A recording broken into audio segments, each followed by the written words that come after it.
Hello and welcome back to another episode of the Van Build series. If you're new to the channel, I'm Naz and together with my wife Rosie we're turning this panel van into a tiny home on wheels. In today's video we're going to be focusing on putting on our solar panels. Let's get right into it.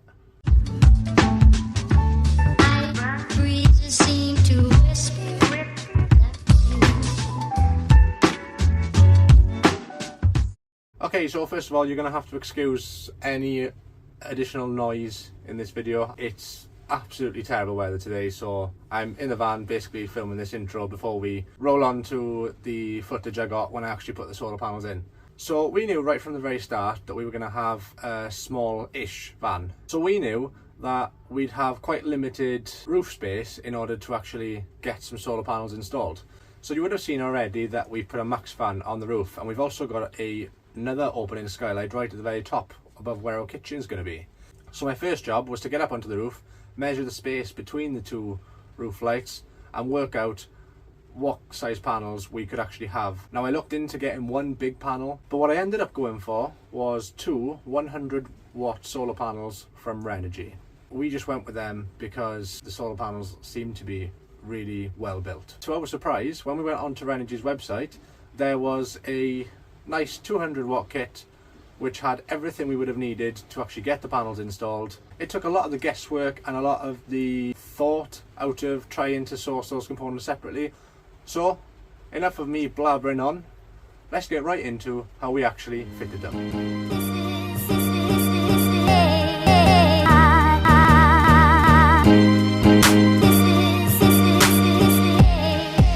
Okay, we put the first panel on, that went on fine.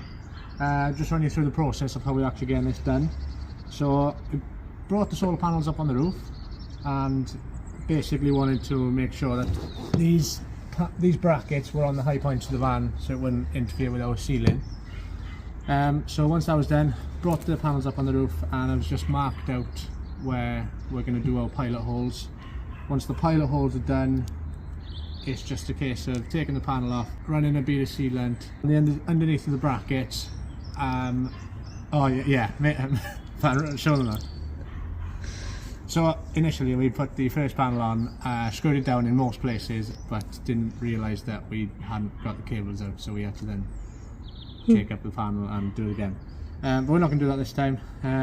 Yeah, once the pilot hole's done, we just seal underneath for a bit of added security. We've got these self-drilling, self-tapping screws which just go through the van and make it so it's not going to fly up when we go down the motorway.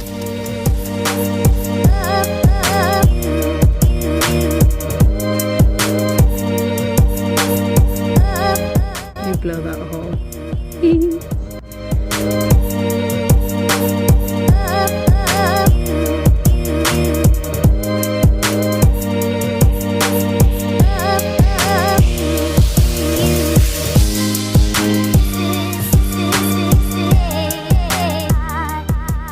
So that's both solar panels put on the roof. They both went in well. We've just run a small bead of sealant up on the screw heads just to make them extra secure and to make sure they're watertight. Now it's just a case of using these branch connectors to connect up both positives and both the negatives to one common source and run them down into an inline fuse and finally down through our entry gland and into the Renogy MC4 adapter kit. So in the last clip you would have heard me say that I was going to use branch connectors to actually connect these panels together. Doing it this way would mean I would be connecting the panels up in a parallel circuit. Now I'd done quite a bit of research into whether I should go with parallel or series, and the kit that I bought did come with the branch connectors, meaning I could wire it in parallel. However, after they put the solar panels up on the roof, I decided to go against our initial feelings and instead we're going to wire the solar panel system up in series. Now the main advantages to this from what I can see is that in unshaded conditions these solar panels are going to provide more of a charge for longer. They'll sort of in like the last half of the day when the sun is going down in the height of summer, or even in cloudy conditions. With them in series should allow us to have more solar output as opposed to wiring them in parallel.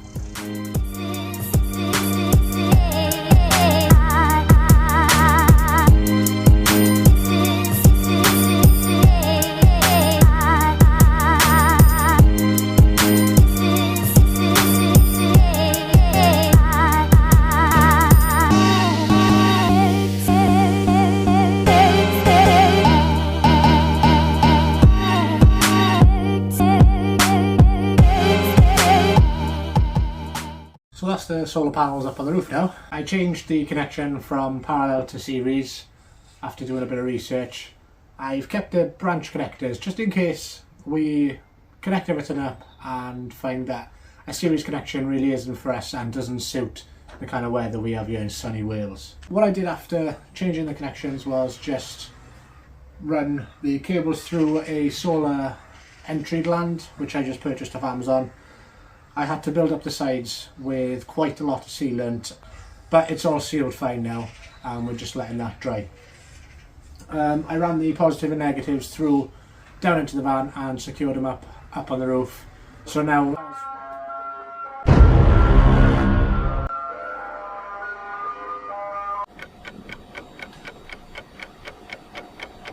okay, where was I? So we put the entry gland up on the roof, sealed that up tight, and then ran the cables through and also secured those on the roof. Now that they're down here, it's just a case of waiting until we actually situate our batteries and get our charge controller in place. Yeah, and that's basically it. That's the solar panels installed. Truth be told, it wasn't a massive job. I was expecting it to take quite a lot longer. All told, it probably took me and my wife a couple of hours.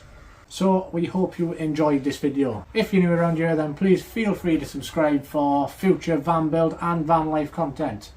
We're going to be moving on to doing the bulk of the installation next, which has already been started, but we're going to do a full video dedicated just to the installation. So stick around for that, and I'll see you next time.